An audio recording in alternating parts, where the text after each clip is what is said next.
Selamat datang di Intre Channel, masih di pembahasan teknik reportase dan investigasi berita. Saudara, kali ini di segmen Learning Journal Intre masih bersama saya Ibnu Malik.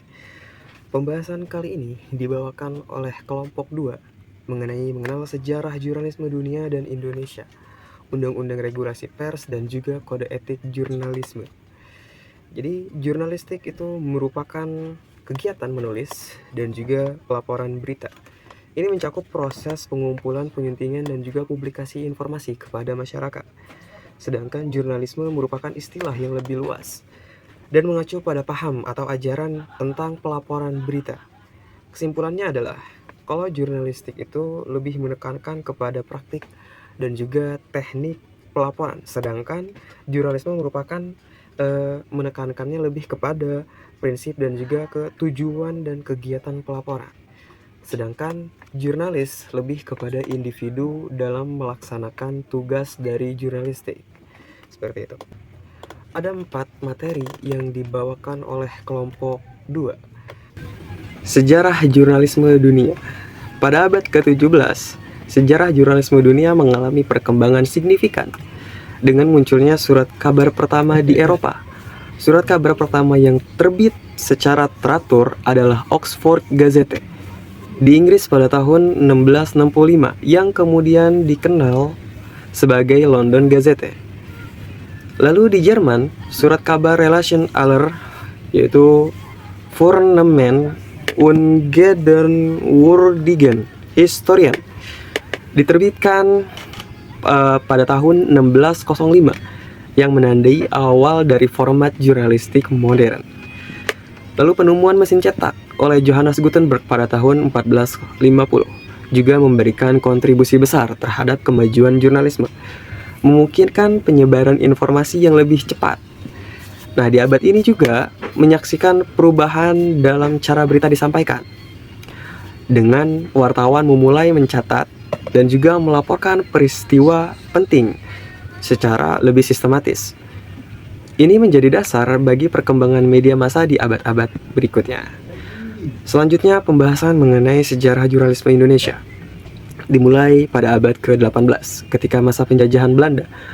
Surat kabar pertama berbahasa Belanda, yaitu Batavia's Novelles, diterbitkan pada tahun 1744 oleh Gubernur Jenderal William Baron van Imhoff. Lalu pada abad ke-20, jurnalisme Indonesia berkembang pesat dengan munculnya Medan Prijaji dibangun oleh Tirto Adi Surjo pada Januari 1907 dengan menggunakan bahasa Melayu. Ia bertujuan untuk memperjuangkan hak-hak rakyat pribumi. Namun, gagasan ini dianggap berbahaya oleh pemerintah kolonial Belanda. Pada masa penjajahan Jepang, kebebasan jurnalisme sangat dibatasi. Seluruh media massa harus positif terhadap pemerintah Jepang. Kebebasan jurnalisme semakin ditekankan. Isu-isu yang sebenarnya menjadi tulisan fakta dibantah, dan semuanya diatur untuk mendukung rencana Jepang. Setelah kemerdekaan, jurnalisme Indonesia mengalami masa demokratisasi. Namun, pada era Orde Lama dan juga Orde Baru, kebebasan jurnalisme semakin dikontrol. Departemen Penerang membentuk Dewan Pers untuk mengeluarkan surat izin usaha penerbitan pers yang digunakan untuk mengendalikan media. Barulah setelah reformasi, jurnalisme mendapatkan kebebasan penuh untuk melakukan kegiatan jurnalistik.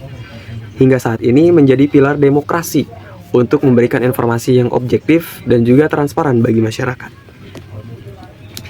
Selanjutnya, regulasi Undang-Undang Pers di Indonesia. Undang-Undang Pers di Indonesia yang dibahas oleh kelompok 2, yaitu Undang-Undang Nomor 40 Tahun 1999. Lebih tepatnya disahkan pada tanggal 23 Juli 1999. Menjadi landasan hukum bagi kegiatan pers dan juga jurnalisme yang mengatur berbagai aspek. Undang-Undang Pers merupakan langkah penting dalam mewujudkan sistem demokrasi yang transparan dan juga akuntabel di Indonesia, serta menjamin hak asasi manusia terkait kebebasan berpendapat dan memperoleh informasi. Ada 5 poin penting dalam Undang-Undang Pers. Yang pertama, kebebasan pers, yaitu menjamin hak pers untuk mencari dan menyebarluaskan informasi tanpa penyensoran. sesuai dengan pasal 4 yang menegaskan bahwa pers nasional tidak dapat dikenakan pemberedelan ataupun pelarangan. Yang kedua, tanggung jawab pers, yaitu pers diwajibkan untuk menghormati norma-norma agama dan kesusilaan masyarakat, serta menerapkan asas-asas praduga tak bersalah dalam pemberitaan. Yang ketiga, perlindungan wartawan. Artinya, wartawan dilindungi dari ancaman dan kekerasan dalam menjalankan tugas jurnalistik. Mereka berhak memilih organisasi wartawan yang ingin mereka ambil. Yang keempat, pengaturan media, yaitu Dewan Pers dibentuk sebagai lembaga independen untuk melindungi kemerdekaan pers dan meningkatkan kualitas kehidupan pers di Indonesia. Yang kelima, sanksi dan penegakan hukum.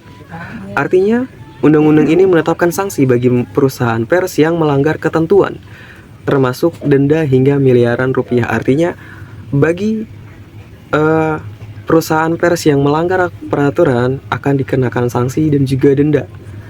Seperti itu. Selanjutnya, kode etik jurnalistik. Di Indonesia, dirumuskan oleh Dewan Pers yang merupakan pedoman bagi wartawan dan juga media dalam menjalankan tugas jurnalistik. Kode ini berisi prinsip-prinsip yang harus dijunjung tinggi oleh para wartawan. Poin-poinnya ada 5. Yang pertama, kebenaran dan juga akurasi. Jadi seorang wartawan itu wajib menyajikan berita yang akurat dan juga benar kepada semua pihak dalam pemberitaan, tanpa memihak kepada siapapun. Yang kedua, keadilan dan juga keseimbangan. Wartawan harus memberikan kesempatan yang sama kepada semua pihak dalam pemberitaan, tanpa memihak kepada siapapun. Yang ketiga, menghormati privasi.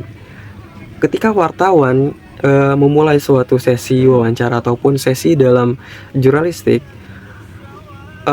privasi dari individu yang diwawancarai itu wartawan wajib menghormatinya, terutama dalam kasus-kasus yang sensitif. Yang keempat, tanggung jawab sosial. Artinya wartawan memiliki tanggung jawab untuk menyampaikan informasi yang bermanfaat bagi masyarakat. Yang kelima, menghindari konflik kepentingan.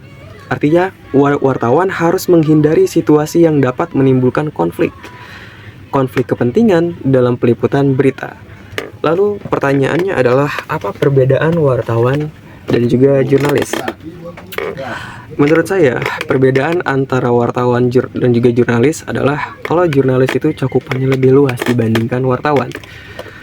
Sebab setiap jurnalis sudah pasti wartawan, tapi tidak setiap wartawan itu jurnalis. Contohnya, wartawan itu pasti menanyakan suatu hal yang bersifat pribadi. Contohnya apa? Contohnya dalam kasus ketika seseorang ingin bekerja di suatu perusahaan, dia diwawancarai. Otomatis wawancara tersebut adalah wawancara yang bersifat pribadi untuk perusahaan tersebut, tidak untuk disebarluaskan kepada halayak. Sedangkan jurnalis lebih dari itu. Jurnalis menanyakan suatu hal kepada narasumber dan juga memberikan informasi tersebut sebagaimana data yang sudah didapatkan